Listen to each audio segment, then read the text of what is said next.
ਤੇ ਗੱਲ ਕਰੀਏ ਟੈਰਿਫ ਦੀ, ਸ਼ਰਮਾ ਜੀ ਕਹਿੰਦੇ 50% ਦੀ ਟੈਰਿਫ ਹੁਣ ਰੰਗ ਦਿਖਾਉਣ ਲੱਗਿਆ। ਭਾਰਤੀ ਜਿਹੜਾ ਕਾਰੋਬਾਰ ਆ ਉਹ ਬੇਰੰਗ ਹੋਇਆ ਪਿਆ ਜੀ। ਬਿਲਕੁਲ ਜੀ, ਇਹਦਾ ਆਪਾਂ ਪਿਛਲੇ 2 ਦਿਨਾਂ ਤੋਂ ਗੱਲ ਕਰੇ ਰਹੇ ਸੀਗੇ ਕਿ ਜਿਸ ਤਰ੍ਹਾਂ 50% ਦੀ ਟੈਰਿਫ ਲੱਗਣਾ ਤੇ ਇਹਦਾ ਅਸਰ ਭਾਰਤੀ ਬਾਜ਼ਾਰ ਤੇ ਸਿੱਧੇ ਰੂਪ ਚ ਪੈਣਾ, ਕਿਉਂਕਿ ਜਿਹੜਾ ਇੱਥੋਂ ਸਮਾਨ ਜਾਂਦਾ ਹੈ ਲਗਭਗ 48 ਅਰਬ ਡਾਲਰ ਦਾ ਕਾਰੋਬਾਰ ਹੈ ਜਿਹੜਾ ਸਿੱਧਾ ਪ੍ਰਭਾਵਿਤ ਹੋਣਾ। ਉਹਦੇ ਵਿੱਚ ਕੱਪੜਿਆਂ ਦਾ ਸਮਾਨ ਹੈ, ਇਹਨਾਂ ਚਮੜੇ ਦਾ ਸਮਾਨ ਹੈ, ਦਵਾਈਆਂ ਬੂਟੀਆਂ ਹੈ, ਹੋਰ ਰਸਾਇਣਕ ਚੀਜ਼ਾਂ ਹੈ, ਫਿਰ ਉਹਦੇ ਵਿੱਚ ਗਹਿਣਾ ਗੱਟਾ, ਉਹ ਜਿਹੜੇ ਪਾਉਂਦੇ ਆ ਮੋਤੀ ਰਤਨ ਜੇ ਜੋ ਕੀ ਆ, ਉਹ ਸਾਰਾ ਕਾਰੋਬਾਰ ਹੈ। ਸੋ ਸਮੁੱਚੇ ਤੌਰ ਦੇ ਉੱਤੇ ਦਮ ਭਰਿਆ ਜਾ ਰਿਹਾ ਕਿ ਜੀ ਅਜੇ ਵੀ ਗੱਲਬਾਤ ਰਾਹੀਂ ਹੱਲ ਹੋ ਜਾਊਗਾ। ਤੁਸੀਂ ਵੀ ਕੱਲ ਜ਼ਿਕਰ ਕਰ ਰਹੇ ਸੀਗੇ ਇਹਨਾਂ ਜਰਮਨ ਦੀਆਂ ਅਖਬਾਰਾਂ ਦੇ ਹਵਾਲੇ ਨਾਲ ਕਿ ਜੀ ਫੋਨ ਨਹੀਂ ਚੱਕਿਆ ਮੋਦੀ ਹੋਰਾਂ ਨੇ।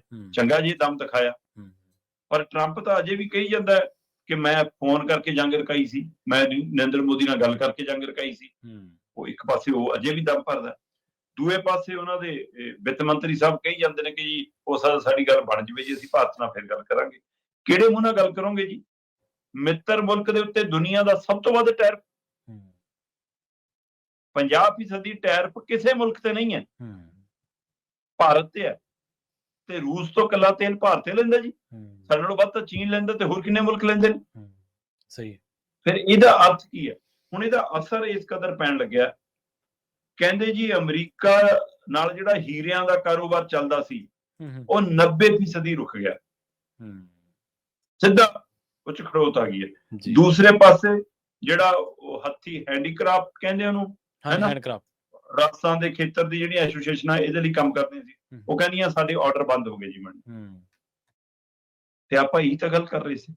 ਸੋ ਇਹ ਸਾਰੀ ਸਥਿਤੀ ਦੇ ਵਿੱਚ ਕਹਿੰਦੇ ਜੀ ਕਿ ਅਮਰੀਕਾ ਕਹਿ ਰਿਹਾ ਕਿ ਅਜੇ ਵੀ ਅਸੀਂ ਕੋਸ਼ਿਸ਼ ਕਰਾਂਗੇ ਜੀ ਸਾਡਾ ਤਾਲਮੇਲ ਹੋ ਜਾਵੇ, ਪਰ ਹੁਣ ਦੇਖਣਾ ਹੈ ਕਿ ਭਾਰਤ ਨੇ ਰੂਸ ਤੇ ਚੀਨ ਨਾਲ ਤਾਲਮੇਲ ਕਰਨਾ ਕਿ ਉਹਦੇ ਨਾਲ ਕਰਨਾ, ਕਿਉਂਕਿ ਬਦਲਵੇਂ ਹੱਲ ਤਾਂ ਸਾਨੂੰ ਲੱਭਣੇ ਪੈਣੇ ਆ ਜੀ।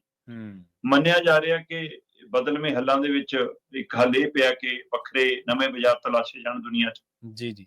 ਬਦਲਵੇਂ ਹੱਲ 'ਚ ਇਹ ਹੱਲ ਪਿਆ ਕਿ ਆਪਣੇ ਮੁਲਕ ਦੇ ਵਿੱਚ ਆਪਣੇ ਕਾਰੋਬਾਰੀਆਂ ਨੂੰ ਰਾਹਤ ਦੇਣ ਲਈ ਕੋਈ ਸਬਸਿਡੀ ਵਾਲਾ ਵੱਖਰਾ ਰਾਹ ਲੱਭਿਆ ਜਾਵੇ, ਕੋਈ ਇਹੋ ਜਿਹਾ ਤਰੀਕਾਕਾਰ ਅਪਣਾਇਆ ਜਾਵੇ। ਵੱਖਰੇ ਹੱਲ ਦੇ ਵਿੱਚ ਇਹ ਪਿਆ ਕਿ ਰੂਸ ਨਾਲ ਨਵੇਂ ਸਿਰੇ ਤੋਂ ਸਮਝੌਤੇ ਕੀਤੇ ਜਾਣ। ਸੋ ਇਸ ਲਈ ਕਈ ਰਾਹ ਨੇ, ਜਾਂ ਫਿਰ ਹੋ ਸਕਦਾ ਕਿ ਨਰਿੰਦਰ ਮੋਦੀ ਜੀ ਨਾਲ ਗੱਲਬਾਤ ਦੁਬਾਰਾ ਹੋਵੇ ਤੇ ਕੁਛ ਚ ਕਟੌਤੀ ਆਵੇ, ਪਰ ਇੱਕ ਵਾਰ ਮਤਲਬ ਕਿ ਇਹ ਅਸਰ ਦਿਖਾਉਣ ਲੱਗਿਆ ਜੀ। ਔਰ ਕਾਰੋਬਾਰ ਤੇ ਜੇ ਅਸਰ ਪੈਣਾ ਤਾਂ ਸਮੁੱਚੀ ਅਰਥ ਵਿਵਸਥਾ ਤੇ ਅਸਰ ਪੈਣਾ। ਔਰ ਪ੍ਰਵੀਨ ਜੀ, ਸਮਝਣ ਵਾਲੀ ਜਿਹੜੀ ਇਹਦੇ ਵਿੱਚ ਲੋੜ ਹੈ, ਇਹ ਜਿੰਨੇ ਇੱਥੋਂ ਚੀਜ਼ਾਂ ਜਾਂਦੀਆਂ ਨੇ ਉਹਨਾਂ 'ਚ ਜ਼ਿਆਦਾਤਰ ਹੱਥੀਂ ਕਿਰਤ ਵਾਲੀਆਂ ਚੀਜ਼ਾਂ ਵੱਧ ਨੇ, ਮਸ਼ੀਨੀ ਚੀਜ਼ਾਂ ਦੀ ਬਜਾਏ। ਤੇ ਜੇ ਇਹ ਚੀਜ਼ਾਂ ਤੇ ਅਸਰ ਪੈਂਦਾ ਤਾਂ ਇਹਦਾ ਮਤਲਬ ਜੇ ਉਧਰ ਆਰਡਰ ਮਿਲਣੇ ਬੰਦ ਹੁੰਦੇ ਨੇ ਤਾਂ ਪੈਦਾਵਾਰ ਘਟਾਉਣੀ ਪਊਗੀ ਜੀ ਕੰਪਨੀਆਂ ਨੂੰ। ਸਹੀ ਹੈ। ਤੇ ਜੇ ਉਹ ਪ੍ਰੋਡਕਸ਼ਨ ਘਟਾਉਂਦੇ ਨੇ ਤਾਂ ਇਹਦਾ ਮਤਲਬ ਲੇਬਰ ਘਟੂਗੀ ਜੀ, ਤੇ ਜੇ ਲੇਬਰ ਘਟੂਗੀ ਤਾਂ ਰੁਜ਼ਗਾਰ ਜੀ, ਔਰ ਇਹ ਵੱਡਾ ਰੁਜ਼ਗਾਰ ਦੇ ਉੱਤੇ ਵੀ ਖਤਰਾ ਖੜਾ।